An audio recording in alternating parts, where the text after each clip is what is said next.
Hi guys, I'm back with another video for you today. I'm sitting with Bertrand Duchaufour, legendary perfumer who's been making perfumes for the last 40 years. He's just launched his new brand, L'Entrepiste. I'm in the store/studio of the brand. Yes. And we're going to talk about the fragrances and also touch on your start as a perfumer. Yeah, my start. Actually, I began my career 40 years ago, almost. 3 years of training in Grasse, and after that I joined back a big company working for mainstream product mostly, and it was very interesting. I was working with other perfumers in team for big project, but it was not exactly my cup of tea, I would say. I would prefer to work for something more Artistic, yes, fragrances, artistic, more, like niche fragrance brand. Yeah. And actually, I had the opportunity to begin to work for that when I met Pamela Roberts in L'Artisan Parfumeur. Oh. It was the very beginning of a new term in my career. So you started when to make fragrances? The year, like around what year? In something like between 92 and 94, I began to work for L'Artisan with Pamela. A long time ago actually. I was still in a company working like employee of a big company, but it was the beginning of my career as a niche brand perfumer, and actually I continue after that to create more specifically for this kind of the more interesting fragrances, more interesting, artistic, experimental, and exclusive fragrances. Yeah, where I discovered your name for the first time was with Comme des Garcons Incense Avignon. So after that, I was looking up your name, and of course, L'Artisan Parfumeur came up quite a bit. Yeah. There's a lot that you created there, and some of them were really amazing fragrances. And I have a collection of them still. Okay. But you worked through there, and you created a lot of amazing offerings, like I said. But when did you decide, or when did you first have the thought of having your own brand? Actually, I was just, I didn't get any idea to get my own brand. It's just the opportunity, a kind of meeting, not that long ago, with investors that wanted to actually profit of my name, to do something with somebody a bit well known, I would say, and they just approached me for knowing if I was interested by this approach, try to create something by my own, very personal, with my mood and my philosophy of and my way of looking for fragrances, and at the same time the art around, and that's it. Yeah. So when you started creating these fragrances, were you given briefs, or not is it at just all, something that you came up with? Not at all. No. They wanted to express something through my personality. No brief, nothing. I was supposed to create stories by my own stories and storytelling just behind each fragrance. So to get a very specific concept for each fragrance launch, and that's it actually. So I did have the obligation to create, first of all, a concept, a storytelling, and the fragrance very close to this concept, and after that to create a whole brand with we didn't know at the beginning how many fragrances, but 6 or 7 fragrances at the beginning, and that's it. So you came up with 6 fragrances, and you launched the brand with 6 fragrances. What does L'Entrepiste mean? L'Entrepiste means actually the guy controlling l'entropy. That means the disorder, because l'entropy is a kind of scientific term for evaluating what is the disorder, what is even the chaos, the destruction almost through different level of the universe. You can find entropy in at the very far bottom of universe, but in our level as well through chemistry, chemical reaction, physical reaction. And actually, I'm supposed to be the master of disorder, meaning I destroy things, I disbalance equilibriums just for getting something else, a new kind of balance through accords and through a whole fragrance made of different accords. Wow, okay. Yeah. So how did you decide to go with these 6 fragrances? Did you have like a list of many different ideas? Yes, step by step, I had more and more, ideas precise ideas of what I wanted to create, precise idea of different, concepts, a clear concept through clear stories. Yes. And for example, we can begin by, BLANC SADA. BLANC SADA, which is actually a story of geisha, SADA. SADA was quite famous in 1930. She has been famous just because she was found back in the street of Kyoto, completely lost, and actually with completely lost and almost crazy, just because she was such a overload of rice powder, and actually she has been arrested by police. And it's a very true story which influenced the very famous movie Empires of Senses. I don't know if I haven't heard this. And the story was that she was in love with the owner of the house of geisha where she was working, and he asked her to kill him just by strangulation, making love. Wow. It was kind That's of ultimate orgasm. He wanted to live with her, and actually she accepted to kill him. And after that, she cut her genital. Cut his genitals off. Yes, wow. Exactly.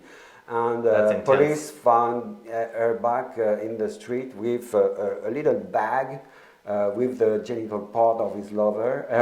And actually, I wanted to represent exactly that story. Wow. And this is a true story. It's a true story. Yeah.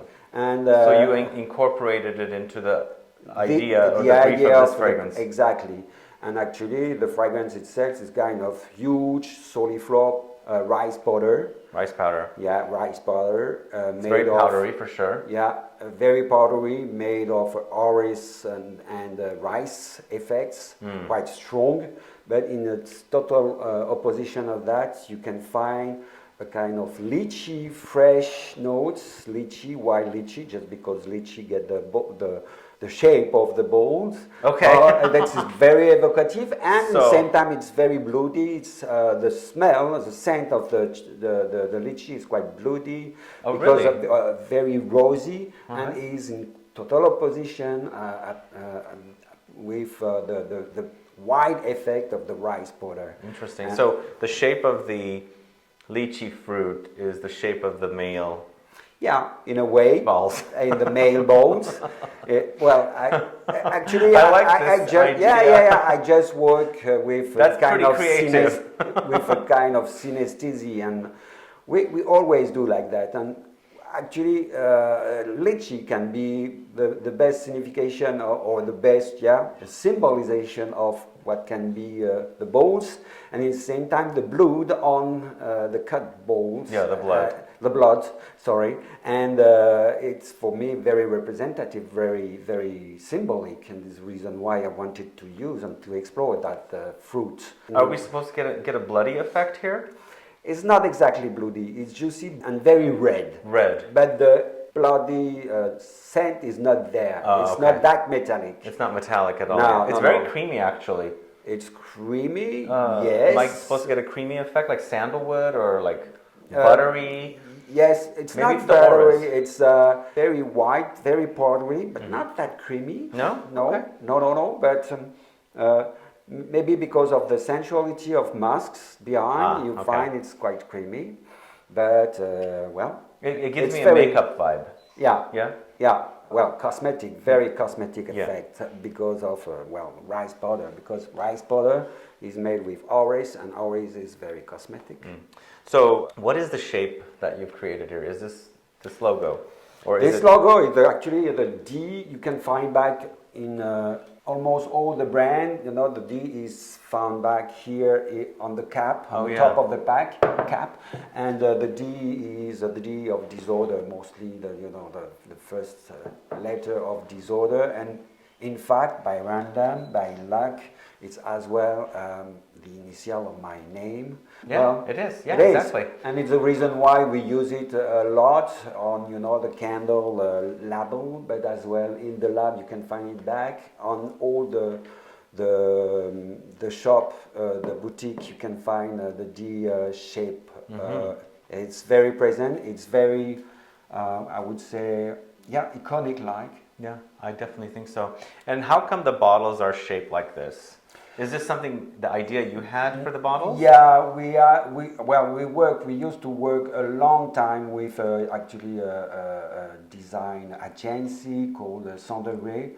We worked and we dialogued for more than 6 months for finding the shape of the bottle, and the shape is a kind of disaxed. We wanted to work on the effect of or the concept of l'homme qui marche, the sculpture of Giacometti, l'homme qui marche, which is representing by his oblique the first step of a walking guy. It's actually the best symbolization of the disequilibrium, because a walking man is always in disbalance, in disequilibrium, and coming back to equilibrium by a step by step is going on, is moving, and actually life is like that, just moving on, just cycle by after cycle, making its own evolution through disequilibrium and entropy actually. Yeah. And this disaxed shape is completely symbolizing that. It's at the same time very pure, very sober, and very representative of what can be this balance. Yeah, it's got this minimalist look, but even though you think it's perfect, it's a little off, like life is usually. So let's see, which fragrance should we talk about next? Well, the second one would be on JODHPUR. JODHPUR actually is a story I live by my own. 30 years ago, when I met for the first time when I discovered the first time the city of JODHPUR in India. So I went in JODHPUR. It was very 85, I think, 1985. Long time ago. A long time ago. I went in JODHPUR by bus, and you travel during the night, a long way traveling in bus, were exhaustive, and actually I arrived to the border of the city. It was something like 6 a.m. in the morning. It was actually the time where everything is rising up, waking up, and the sky is very blue, but with the town lights, very wonderful. And when you go down from the bus, you are very welcomed by a lot of different guys trying to sell their chai, actually. And you have a lot of little shop, I don't know the term in English, of guys selling their chai. And chai. The first you meet is the one you go to take and to taste. And it has been the very best, maybe the very best actually sensation I had, because it's the first time I just drank a chai. It was a wonderful experience, something very strong, very amazing. Spicy, huh? Yeah. Spicy, but it's also milky, right? Very milky, and even more than milky, just almost caramel-like, just because the milk and the chai is boiling on its own for a long time, but with a special mixture of spice, which is actually for each seller with his own recipe. They are all be a little different. different, yeah. They are all different with nuances, but in the same, quite the same. The same, yeah. It's something amazing, and it was the very first discovery for me, and it was like a maelstrom of sensation. And you have to imagine as well the market of flowers coming up, open up as the day, just around. So you have the smell of certain flowers like tuberose and jasmine behind, and so basically you captured that memory. Absolutely, in that absolutely. town. And I had the idea of to make these fragrances because the young perfumer training with me for 4 years now did exactly the same travel and had the same experience than me, but something like 30 years after me. Oh wow! And we had both of us the idea to create the same exact thing. The same exact thing. And actually, it's a work to two nose, with two nose. Wow. Yeah. Okay. Yeah. So this has got some fruity elements, right? Yeah, the fruity elements are here just because of this milky effect of the chai mixed with certain floral effect of osmanthus.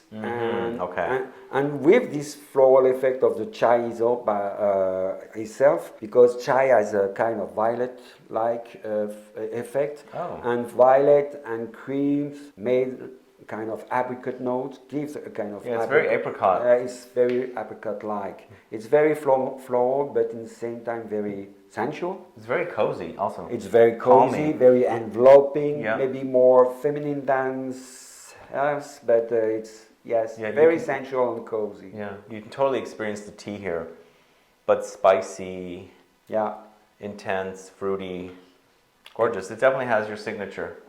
Okay. You've created things like this before, haven't you? Yeah. In for example, for Marantine, for Penaligon, was something a bit like that, quite floral, very creamy, like with cream and milk accents, and it's a bit like that. Yeah. Tell me, what are your favorite fragrances that you've created for either L'Artisan or Penhaligon's? I know there's a lot. I don't know. Well, you know, the very first fragrance I did for Eau D'Italie, it was actually Eau D'Italie, generic Eau D'Italie. It was a kind of fresh citrus note.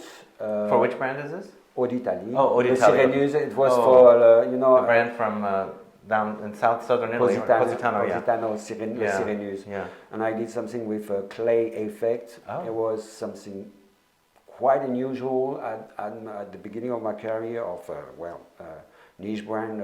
How long ago was that? It was something like 20 years ago. Wow. And I very like it. Mm-hmm.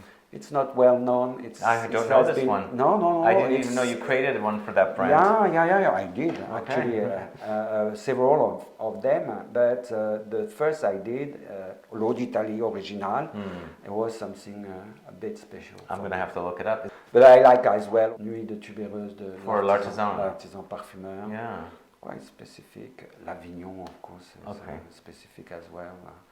There's a lot. A lot to go through. Yeah. But let's go back to the fragrances. More famous. They are more famous. Yeah. So the third one is DORIAN'S SPLEEN. It's a story, the story of Dorian Gray. I tried to represent the Dorian Gray mood, the Dorian Gray spirit. It was very shared between, his immortality and at the same time the fact that more and more it was getting boring just because he was more and more solitary. He took distance with his friends getting old, and he himself very, very young, still young and remaining young. Yeah. So it was a bit getting crazy, kind of schizophrenic effect between, his immortality and his sadness, his dark mood. He get more and more with time passing. Yeah. And the fragrance here is shared between this gourmandise, the overconsumption of drugs, easy things like whiskey. I'm getting coffee.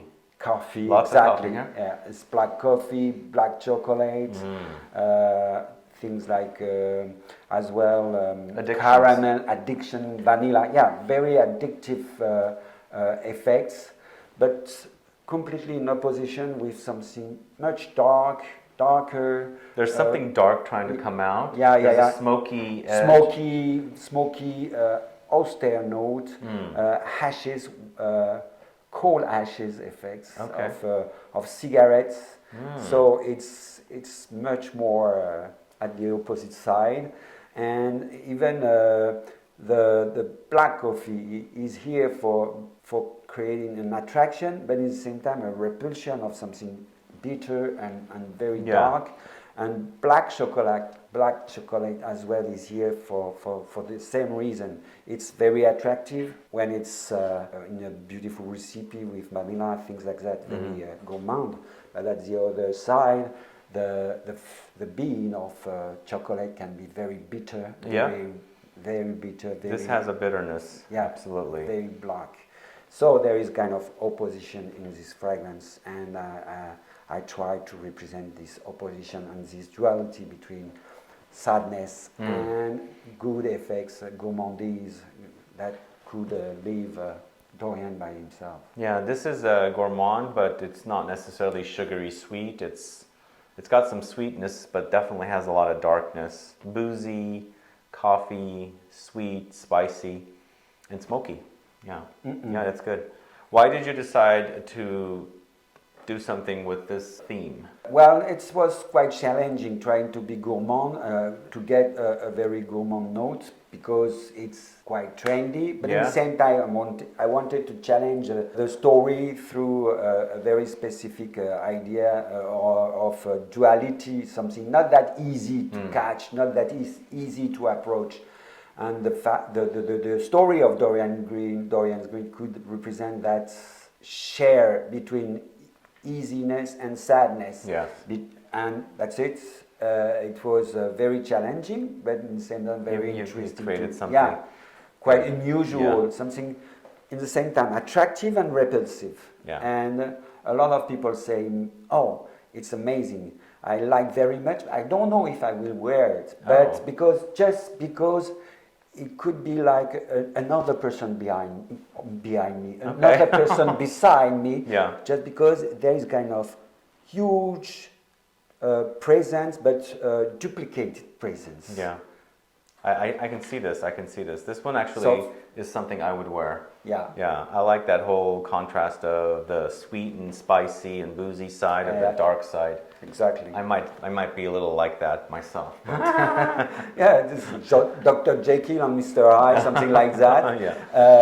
It's very in duality and dichotomy of spirits, even a dichotomy of soul, because your share between your immortality and the mortality of the human life gives his shareness, his beautiful aspect. Yeah. Immortality is getting boring. Exactly. No, wonderful stuff. So this actually does remind me of your trademark style. I can see that being released by some brand like L'Artisan. Yeah, a kind of profondeur, a kind of depth. Yes, because it's quite sophisticated. A lot of different accords, but giving a kind of vertical structure. Yeah. There is something cheap, but it's not a cheap. There is something gourmand. It's not only a gourmand. No, it's not. No. And it's very quite sophisticated and very complex. Yeah, complex. It's very. The fragrances we didn't talk about concentration-wise. Are they eau de parfum or extrait or? Between eau de parfum and extrait, they are 25% more for most of for 4 of them, and there is only 2 at 20% because we thought it was very efficient enough for at 20%.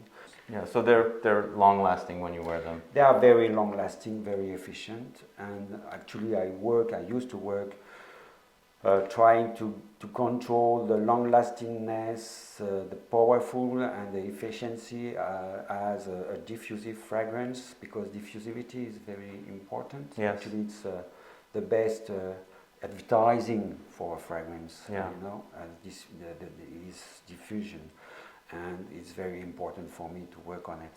Yes, exactly. Let's talk about the next fragrance. Yeah, the next fragrance after JODHPUR, BLANC, SADA, and DORIAN, we will talk about ALTAMURA. ALTAMURA is one of the two incense fragrance I wanted to create for this new brand, and this the first collection of this brand. Would you say incense is your specialty? Well, Do you enjoy incense in fragrances? I of course enjoy to work in incenses. I don't know exactly, because very quickly in my career I've been known for doing beautiful incense with Avignon and certain others. And actually, it was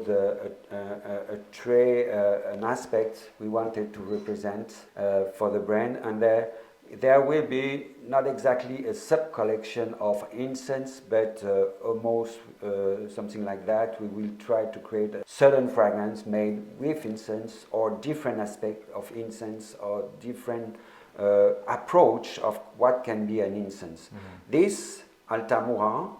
I'm getting orange. Is there orange here? Yeah, a huge aspect, a huge orange aspect. Wow. Just because I wanted to opposite all these olibanum incense note, which is in the same time very soliflor, very vertical, very present, different quality of olibanum. I wanted to opposite this olibanum strong structure to a freshness, but a kind of luminous, transparent freshness. And it's mostly made of Cointreau. And the Cointreau is made of course, a huge orange note. And actually, there is more than 15% of orange oil inside. Wow. And yes. That's a lot. It's a lot. And it's done for, you know, make it breathe all the structure.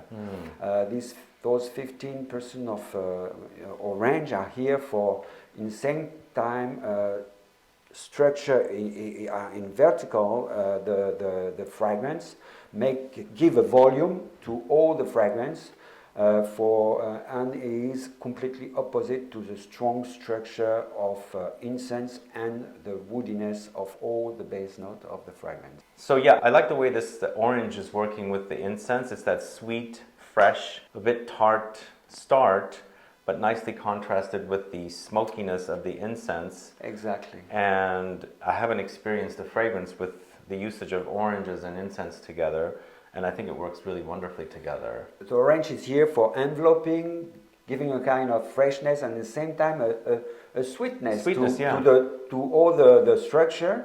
And just because it's present in big quantities, actually there is kind of vertical effect of the orange, mixing well with the olibanum structure. Yeah. And why I did use orange with this olibanum effect, just because they share certain terpenes both together. Wow. And it was quite practical. So they match. And they match because very well just because of that. Their breakdown is... certain ingredients are the same between both orange and olibanum. Yeah. So is this what perfumers do? They figure out what actually it's quite interesting to get the structure, even the chemical structure of each element or each ingredient you want to use, just because you have after that this almost scientific background helping you to make certain accordance, certain accords between naturals and even chemicals, and naturals with other naturals, but as well naturals with other chemicals. Certain chemicals are here, what we call isolates of natural ingredients, and we can add a chemical just for disforming a natural ingredient. And actually, orange here is like that. This form, it changes the shape by itself of the olibanum, just by this terpenic freshness, which already exists in the olibanum, but that I use in big quantities with orange for destructuring the olibanum, in certain way. Yeah. It's a destructuration. It's like a disbalance, a destroying effect for giving something else. And actually, orange here gives a certain, a different shape to the olibanan. Yeah. For me, it's acting like orange crush. Like you're drinking an orange crush and you're next to a fire and it's kind of smoky. So you're tasting this bright, fresh, juicy orange drink and you're getting the taste of the smoke in your mouth at the same time because you're standing next to a fire. Okay. Also, kind of like a cocktail, like a Yes. like an orange juice cocktail with something smoky thrown in there, like a spice or something. Yeah, yes, absolutely. There are certain spices more, for example, cloves. Cloves, okay. Cloves. So yes. it's warming it up. Cloves is here, so it's warming all the structure. But yes, we can say that there is like a cocktail effect just because Cointreau is alcoholic. Yeah. Is alcoholic, and actually olibanan you could use it for as a taste. Yeah. For certain recipe, and Yeah. why not for certain cocktail? We Yeah. could do that, Yeah. and I'm sure that it will be done actually quite quickly. Okay. This is actually, I smelled these once before, but now that I'm sitting here and talking to you today, this one is actually turning out to be really, really great. I want to kind of spray myself all over with this one. Good. Lovely. Because Okay. usually I'm experiencing citruses and fragrances and it's bergamot or grapefruit or something. Mm-hmm. And it's a kind of a breath of fresh air to experience the oranges here. Yeah. With that beautiful contrast of the olibanum. Yeah, you know, orange and mostly bitter orange is something very interesting. It's quite juicy. It's very colorful, and I want it to be very colorful, but it's for another reason. I will explain you. Just very colorful because of this juicy freshness, this juicy, tasty, even sweetness of the orange, which doesn't exist in the other citrus notes. Yeah, exactly. Lemon is much less sweet. Bergamot neither. Yeah. Bergamot is very floral, but it's not that sweet. No. I wanted this sweetness. It's great. I and love this. orange is here for napping, for enveloping all the structure by this fresh, colorful, sparkling notes, but this specific sweetness. Coziness too, because the Coziness, sweetness is giving exactly. you a bit of coziness. It's just like a blast of the sunshine, that orange. Exactly. They discover a skeleton of a Neanderthal human being in Altamura. Altamura is yes. That's the where the reason, name comes from. Yeah, exactly. So Altamura is a place in the Puglia, south of Italy, Italy, where okay. they discover these presents. Neanderthal skeletons in a Neanderthal cave. skeleton. Wow. And it's orange. And it's very orange, Yeah. actually. It's very luminous. And for me, it represents like, well, it's a huge presence, but representing like as well a kind of nebulosa. And I wanted to make understand that movements existing in Earth can be as well represented in a cosmic cosmic presence. Amazing inspirations. Yeah. You know, you can find the dance of life everywhere. Yes. And actually repeating itself through different scale of universe itself, you know. Absolutely. And I was completely amazed by those presents. I am amazed by those presents. And there is a kind of movement here, even if it's completely petrified in a cave. There is a movement, huge There's a lot movement. of movement, up and down, sideways. Exactly. Yeah. So the next fragrance is called SEMENCE douce. So SEMENCE douce, it's quite actually intellectual concept. What does that mean, semence douce? SEMENCE douce, actually sweet semence. So semence means Semence, semen. semen. Sweet semen. Semen. Okay. Why? Very provocative. Very provocative. It is. Actually, the fragrance itself is a homage to Mapplethorpe. Maplethorpe. Yeah. This very famous photographer of the 70s, 80s. I remember. Yes, he was obsessed by different things. Sex first. Sex was one of them, yes. Yeah, males male sex. Male sex. Even if it was bee, but as well with different beautiful flowers, and mostly the tulips. And he did a huge photography of tulips, you know, in vases, in vases. Vase, yeah. Yeah, in vase. On the shape taken by the tulip when she's in the vase can be huge. The Beautiful. curve, Those yeah, photos are beautiful. amazing. The curve she can take, is wonderful. Tulip are a very specific smell, sappy smell. I smell tulips here. Yeah. You're I really do, supposedly- because they don't really have a fragrance, but there is a smell there. Yeah, there is a smell of a sappy smell, you know, Yeah.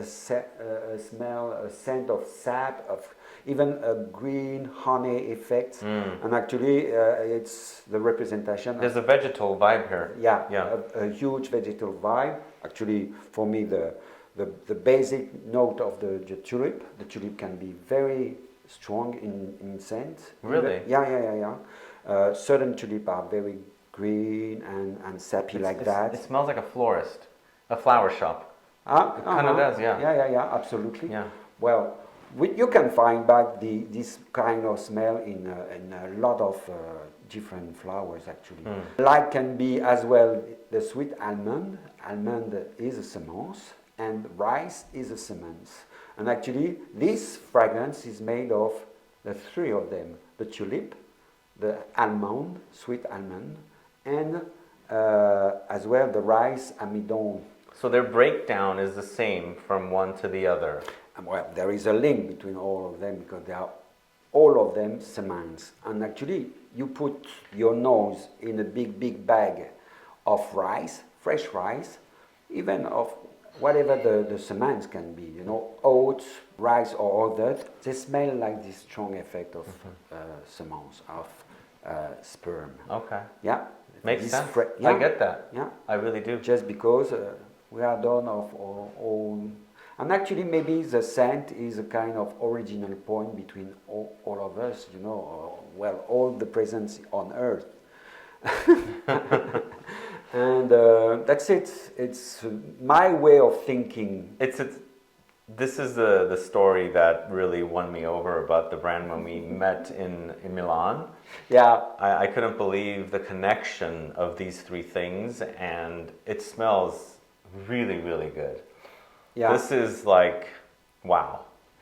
Thank you. Yeah, Thank you, Sebastian. I mean, I get the connection. I smell it, but it does really remind me of the tulip. Even though for me, I don't smell much in a tulip, but there is a smell. It doesn't smell like a flower, is what I should say, because it smells different. No, it's different. Like a white flower, tuberose. Nothing it's to so do. intoxicating. Nothing to do. Yeah. Exactly. And the scent is very different. And actually, I've been interested by the tulip as soon as I met a woman, supposedly a customer. She wanted to create a fragrance through the tulip effect. I didn't understand why, and she explained me, just because tulips smell like sperm. And it's very evocative. Wow. So I came back. She told you this? Yeah. It was 35 years ago almost. Wow. I was very young and was quite shocked, but at the same time, I came to smell the tulip for recognizing that, yeah. There's that smell there. There's a connection there is there. that smell and this connection, and it was something very surprising for me. But it's not the only flower smelling like sperm in nature. You know the chestnut flower. Yes, is smelling like sperm. The lily private the lily private flower smelling like sperm very strongly.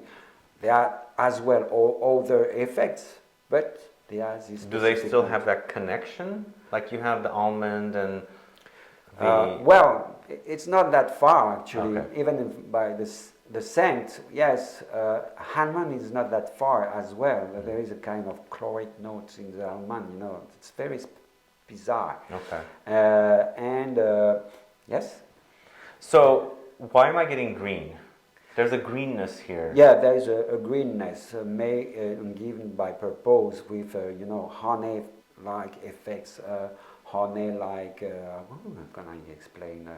Do I get mimosa? Hyacinthe? No, I wouldn't say mimosa. Well, a bit Okay. as well. mimosa, but hyacinth. Oh, I don't know what that is. Hyacinth. Oh, hyacinth. Hyacinth. Yes, sorry, that's one of my hyacinth. favorite flowers. Yeah. And hyacinth is quite green as well. It's very green, yeah. Yeah, it's very narcotic because of a huge presence of indole. But hyacinth is very green, and honey-like green effect. And there is this kind of note. Okay, I was also going to say maybe linden blossom. Yeah, as well. This honey-like effect is as well in the. This is beautiful. Yeah, thank you. And linden effects and linden blossom. Yeah. And, for me, Altamura. It's very natural, and it's very like the florist's approach of the scent. Yeah, that's great. I can't believe the way you connected those. And 35 years later, you bring it to life here in a fragrance, huh? Yeah. In a way, yes. You've had it in your mind, I guess. Oh, you wrote it down somewhere. Yes. And actually, tulip is for me something like a huge, beautiful present. I'm crazy about tulips, and as soon as I can buy a bouquet of tulip, I do, and because it's already very wonderful. Yeah. But as well, the tulip, by its evolution, is something amazing. You know, in a vase, you put a beautiful tulip, a bouquet of tulip, and you see the flower evolving in curve, but evolving with its petal getting old, and the petal itself is iridescent. After a while, the color is getting wonderful. Wow. And it's all an evolution through different aspects, which are amazing, and totally. So if we were to go to Netherlands, where they have all the tulips, is this the smell we're gonna get? I'm sure of that. Yeah. Not all the tulips smell like that. Oh. Certain species of tulip, the big white ones, and actually I add in this fragrance a saffronous note. It's very saffron-like, just because certain tulips, the yellow ones, the very strong yellow tulips, smell like saffron. Oh. Yeah. There's a they are connection green. there too. Yeah, absolutely. They are green, sappy, with this specific note of spurn, but as well with this tint effect of saffron. Beautiful one. And actually, saffron is important as well, like the fourth accord making this fragrance. Wow. And so there's saffron featured here. Absolutely. Yeah. Amidon of rice, almond, cream or milk of almond, the tulip itself, and the saffron. And actually, they are evolving. They are coming one after the other on the skin of the wearer. Yeah. And it's quite moving a lot. Yeah. This is a wonderful work. It's amazing work. I'm just wondering also, is the almond on the green side? Is that where we're also getting a little bit of the greenness, or is it strictly from the flowers you mentioned, like the mimosa, linden, hyacinth? Well, the honey effect is given by this specific green floral tulip effect. I see. The almond is given by another accord. I see. But it's mixing well. Yeah, very well. Quite well, and surprisingly. Cool. Yeah. So when you created these fragrances, let's say, for example, when you get a brief from a brand, and you're constantly making mods, who are you working with when you're making these fragrances, and how many mods do you make per fragrance? Actually, is it you're saying, okay, this one's good, this one's not good, or do you work with a team? Well, I do try the fragrance itself on my skin, on the skin of other people, of my my trainee, the young perfumer. I'm just training. Yeah. And we talk a lot. We do a lot. We dialogue a lot on the fragrance I make evolved. And well, I have her point of view, and it is very important. But actually, for finishing a fragrance, you don't know exactly when. You have to finish the fragrance when the balance is perfect. Yeah. It's very difficult to stop the work. It's like when you when you do a painting, it's always the same. When it's finally finished, you have to stop. Yeah. It's the same exactly for a fragrance. But I choose by my own, I decide by my own when it's stopped, when I have to stop, when it's finished. And actually for all of them, all those fragrances, I did the job by my own for the moment, not exactly dialoguing with a marketing team, but for the next opus, the work will be certainly different. Oh, yeah, okay. We will see. Yeah. Yeah. So when starting this brand, are you still working with other brands, or is it strictly now L'Entrepiste? I'm supposed to be more exclusive for L'Entrepiste. It's your baby. My baby, and actually I have to. You have 6 babies. 6 babies for the moment. 4 different candles. Oh. Yes. Candles too. Candles too.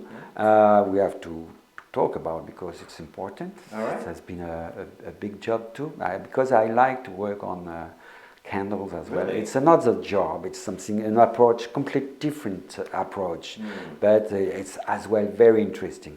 Are they candles of the Sixth Sense, or? They are focused on the story of the scent, of certain scents, of force of them, but they are made in a different way. So you won't find back exactly the same accord, but there are a link between the candles and actually certain of those fragrances. Okay. So let's talk about the 6th baby. The 6th baby, Dawn Whispers, which is supposed to be the second opus talking about incense. Incense, okay. Yeah. So you do like working with incense. That's what you have too. Yeah, absolutely. But I worked it in a very, very different way. The first opus, Altamura, has been done through a huge accord and a huge presence of natural olibanum. 3 different kinds of olibanum, but the structure was very present with these 30% of olibanum. Here the incense is made completely differently. Just because there is no incense, olibanum, the natural raw material of incense, there is no olibanum at all. This is so good. And the last 3 fragrances are so good. Really? Yeah. So good. And this is like milk and incense together. Yeah. Is there milk? Yes, there is a milky sandalwood note. It's not supposed to be strong, but it's here, enveloping. Yeah. There is a musky, huge effect, a musky note, which is enveloping all the structure from the top to the bottom. It's very impressive because this musky note is quite amazing and very specific, very strong, very sophisticated, made of different musks.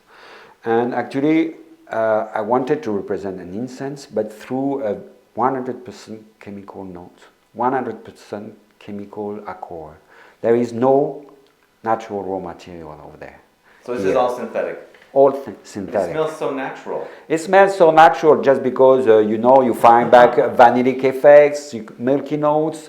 The musky note is here just for being very sweet, cocooning and reassuring, but there is no naturals. Are you familiar with a root beer float? Not exactly, no. It's root beer is like a fizzy soda type drink in the USA. Yeah. And it's made with a kind of a root, and I'm not 100% sure what it is. And they usually mix it with ice cream. Okay. So it's effervescent and creamy. So there's something effervescent about this, as well as something creamy. Yeah. And it's giving you a root beer float effect. Okay, I understand. So the effervescence, I can say that the effervescence is given by an aldehydic, very sophisticated accord. Yeah, it's aldehydes. There is something like 5-6 different aldehydes. Napping as well holds the structure. It's napping and at the same time like a razor. It's cutting all these abstract effect of this cocooning, cloudy effect of musk and vanilla. There is no natural vanilla, but there is a huge presence of sweet powdery note, vanillin notes, and actually aldehydes are here for cutting through all the vertical structure of the fragrance, but in the same time as well napping it. It's very specific, it's very strange. Yeah. But the structure is completely abstract, unusual and surprising. Very surprising. Yeah, very surprising. But I think it is, in the same time, quite, yes, reassuring, enveloping, and, attracting a lot what the supposed consumer. I'm sure of that. The milky effect gives you this very, very, very like hugging, comforting effect. Very, very soothing. Yeah, exactly. And, but there is this presence, this bizarre, even bloody effect, you know, yeah. It's quite strange. This bloody note. Interesting, I haven't This thought that metallic yet. bloody note. Aldehydes can give that. But it comes from the incense effect too, right? Yeah, Incense can be metallic. exactly, metallic like that, and it's the reason why I use certain aldehydes, just for representing this metallic olibanum notes, which is not actually natural at all, but it's give back this idea of déjà vu of what can be an incense note. We have the habits to smell a lot of different actually olibanum incense note now. There is a kind of unconscious collective memory of what can be an incense, like vanilla can be. Okay. And I try to find back this déjà vu of the incense through the chemical effects we use to reinforce olibanum notes in certain fragrances. Yes. Very, very unique, very, very surprising fragrance, especially since you said it's all synthetic. Yeah. And it doesn't smell synthetic. It smells real, like a real incense, real vanilla. But are aldehydes also synthetic? Yeah, 100%. They could be isolated from a certain citrus note, for example, but here they are 100% chemicals. Wow, this is amazing. Like I said, the last three fragrances are my three favorites from the line. Okay. And this one, I think, is, from what I remember when we met in Milan, this was my favorite. Okay. The reason is because it's all synthetic. Yeah, it smells so naturalistic. Yeah, and it can surprise a lot of people actually, just because of his attraction. When it's supposed to be almost repulsive, just because synthetics are scaring. You know? Yeah, people don't like synthetic. No, they're supposed to not like them, but actually, the easiest fragrance and the more actually famous now are made mostly of synthetics. It's the same. It's a shame, but it's a bit like that. Yeah, it's actually. like that. Huh. So the goal is to roll out in other countries, I'm assuming. Oh yes. And then in the meantime, there is a physical store in Paris. Yeah. In the Marais. Absolutely. Really cool neighborhood, by the way. Yeah. And anybody visiting Paris can stop by and check out the 6 fragrances. They're amazing. Definitely check out ALTAMURA, SEMENCE, DOUCE, and Dawn Whispers. But all of them are great. I think it depends on what your tastes are and what you like in fragrances. I think the JODHPUR 6 AM is also really nice. A really beautiful tea, and then DORIAN'S SPLEEN, boozy, chocolatey, gourmandesque fragrance. And then the BLANC SADA is the powdery rice, right? Yeah, absolutely. Yeah, wonderful collection. I was quite impressed. And I was mentioning to everybody, I said I went to Incense, and the best thing I smelled was L'Entropiste, and they weren't exhibiting, so... Thank you, Sebastian. Yeah, you're welcome. I'm very flattered. Thanks a lot. Yeah, I think it's a great collection, and I think people need to get their noses on these fragrances. So, is there anything else you want to mention before we wrap up our video? No, just that, besides this collection of fragrance, alcoholic fragrance, there is candles, 4 of them for the moment. There will be as well other candles, and we can show one of them actually here. It's a 240 grams candle, quite beautiful. Beautiful, yeah. Yeah, it's beautiful with the D of the destructor, D of l'entreprise, the D of the disorder. And there will be other fragrance, other candles, but as well we have ideas of doing other declination. We don't know exactly, but we are sure to develop the other products through the brand in step by step, yeah, in a short future. Yeah, other products that are related to the perfumes and exactly. such. Yeah, that's awesome. It's a great start, I think. I think you're going to have a lot of success with this line. Thank you. We hope so.